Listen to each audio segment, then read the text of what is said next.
Mulai pagi ini, blokade telah resmi dimulai. Setiap kapal yang berlabuh di pelabuhan Iran sekarang harus khawatir akan dikejar angkatan laut terkuat di dunia. Dan ini tidak hanya berlaku untuk Selat Hormuz. Amerika Serikat bisa mencegat kapal di seluruh perairan internasional. Sekarang, pernyataan Trump kemarin memang agak minim detail tentang apa artinya ini. Tapi sekarang kita punya komando pusat yang memberikan semua rincian. Silakan lihat. Blokade ini akan ditegakkan secara adil terhadap kapal dari semua negara yang masuk atau keluar pelabuhan dan wilayah pesisir Iran, termasuk pelabuhan di Teluk Arab dan Teluk Oman. Pasukan CENTCOM tidak akan menghalangi kebebasan navigasi bagi kapal yang melintasi Selat Hormuz menuju atau dari pelabuhan non-Iran. Jadi kapal tanker ke negara Teluk atau Irak bebas keluar masuk. Hanya kapal ke pelabuhan Iran yang perlu khawatir. Sekarang, respons Iran terhadap blokade ini sudah terasa lucu dan ironis. Tapi sebelum kita membahas itu, mari kita lihat dulu bagaimana hal ini memengaruhi Iran dan ekonominya. Karena ini adalah masalah besar bagi ekonomi yang sangat, dan saya benar-benar maksudkan sangat, bergantung pada perdagangan laut. Bahkan, bisa dibilang bahwa pemerintah Iran bertahan hidup karena perdagangan laut yang sangat diandalkan oleh Iran. Berikut beberapa angka yang menunjukkan artinya secara tepat. Begini, setiap hari Iran mengekspor barang senilai sekitar 270 juta dolar dan mereka mengimpor barang senilai sekitar 160 juta dolar. Semua itu sekarang terancam. Mari kita lihat angka ekspor itu lebih dekat, karena itu jauh lebih dari sekedar minyak mentah. Jadi, dari 270 juta dolar per hari ini, 140 juta dolar adalah minyak mentah. Jadi jelas sebagian besar berasal dari sana. Tapi kita juga punya petrokimia dengan jumlah besar. Dan kemudian kita punya produk non-minyak seperti mineral, baja, logam yang nilainya sekitar 80 juta dolar per hari. Itu berarti sebagian besar ekonomi Iran bukan hanya ekonomi minyaknya saja, tapi juga sektor ekonomi lainnya pada dasarnya akan berhenti karena mereka tidak akan bisa mengekspor barang-barang ini. Sekarang, Iran mungkin dapat mengganti sebagian perdagangan lewat jalur darat dan menemukan cara mengatasi blokade ini. Tapi mereka tidak punya banyak pilihan. Selain itu, untuk menciptakan alternatif-alternatif ini, mereka membutuhkan waktu.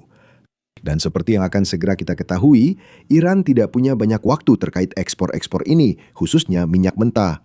Kerugian-kerugian ini akan cepat bertambah. Ekspor saja totalnya sekitar 8 miliar dolar per bulan yang akan sulit diekspor oleh Iran. Lalu mereka menghadapi masalah yang sama dengan impor. Tahun lalu, Iran mengimpor sekitar 58 miliar dolar dalam bentuk barang, kira-kira 160 juta dolar per hari.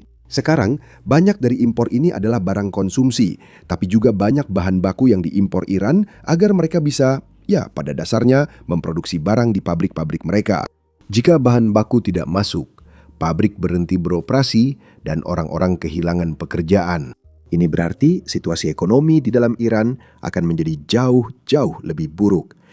Disinilah saya ingin mengingatkan kalian tentang apa yang terjadi pada bulan Januari. Karena protes yang sering dibicarakan semua orang itu tidak dimulai sebagai protes untuk mengganti rezim. Protes itu dimulai karena orang-orang tidak puas dengan masalah ekonomi yang mereka hadapi. Mereka tidak puas dengan salah urus yang dilakukan pemerintah di bidang ekonomi. Itulah mengapa saat protes dimulai pada 30 Desember, awalnya protes ekonomi lalu cepat berubah jadi tuntutan pergantian rezim. Kita semua tahu apa yang terjadi selanjutnya. Rezim membunuh puluhan ribu pengunjuk rasa untuk mempertahankan kekuasaannya. Namun masalah ekonomi yang diprotes oleh masyarakat sebenarnya tidak pernah benar-benar hilang.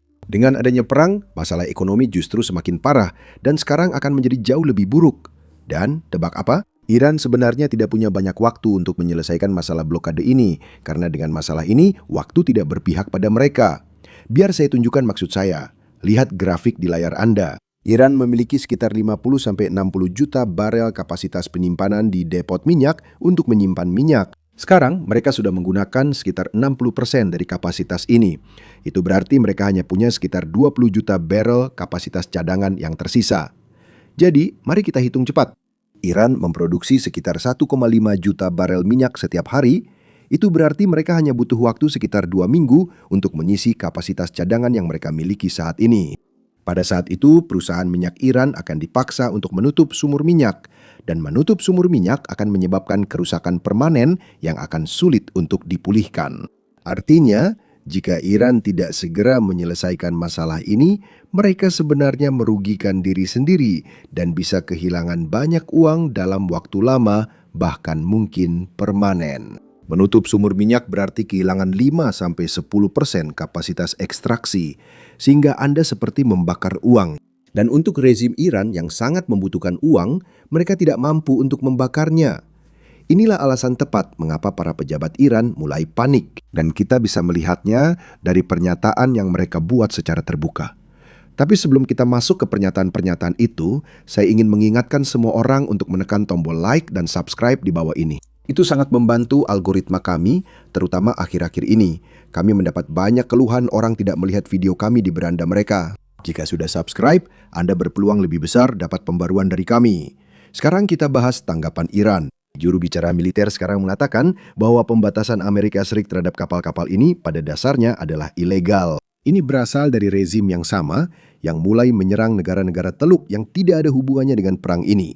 Mereka juga mulai menyerang kapal-kapal sipil dari negara seperti Thailand. Thailand pada dasarnya terletak di belahan dunia yang berlawanan dengan Iran.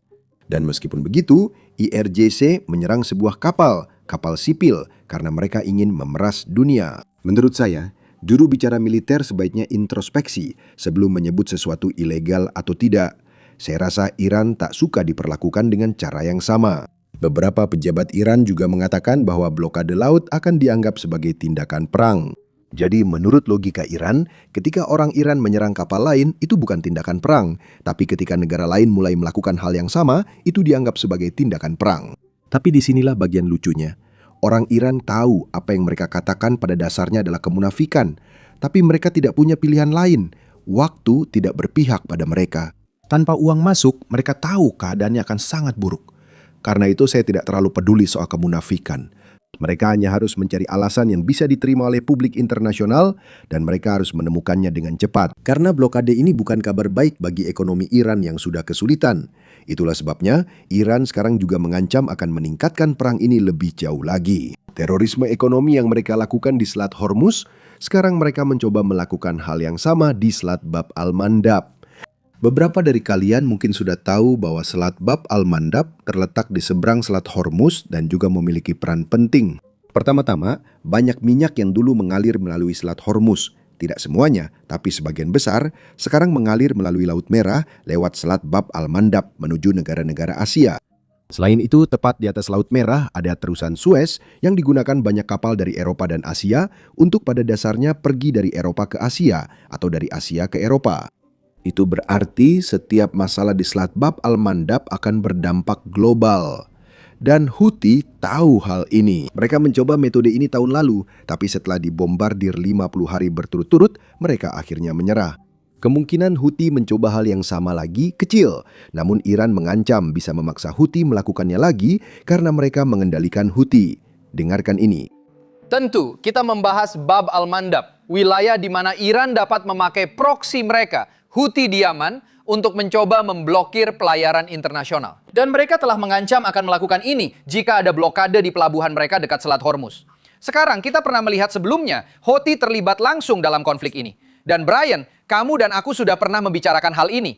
Ada kekhawatiran besar Iran akan menggunakan salah satu proksi terbesar mereka, Houthi, untuk menyerang kapal di Laut Merah dengan rudal atau drone. Sekarang ada sudut pandang lain dari masalah ini yang perlu dipertimbangkan Amerika Serikat dan Iran, yaitu Tiongkok. Begini, hampir semua minyak Iran atau ekspor minyaknya diekspor ke Tiongkok, dan itu menyumbang sekitar 13% dari impor Tiongkok. Sekarang dengan adanya blokade, minyak Iran itu kemungkinan besar tidak akan bisa masuk. Itu berarti situasi di Tiongkok bisa menjadi sangat-sangat genting. Lihatlah grafik ini. Menurut Tiongkok, masalahnya bukan hanya minyak Iran, tapi semua minyak dari Teluk. Saat ini, impor terbesar Tiongkok berasal dari Rusia, yaitu 20%. Lalu ada Iran, sekitar 11 hingga 13%. Kita tidak tahu angka pastinya, karena secara resmi, Tiongkok tidak mengimpor minyak Iran yang terkena sanksi. Namun, secara tidak resmi, angkanya kemungkinan sekitar 13%. Tapi selain itu, Tiongkok juga mendapatkan minyak dari Arab Saudi, Irak, Uni Emirat Arab, Oman, Kuwait, mungkin juga Bahrain. Negara-negara itu memakai Selat Hormuz untuk mengekspor minyaknya. Itu berarti sekitar 50% minyak Tiongkok bergantung pada Selat Hormuz. Dan tebak, siapa yang menutup Selat Hormuz?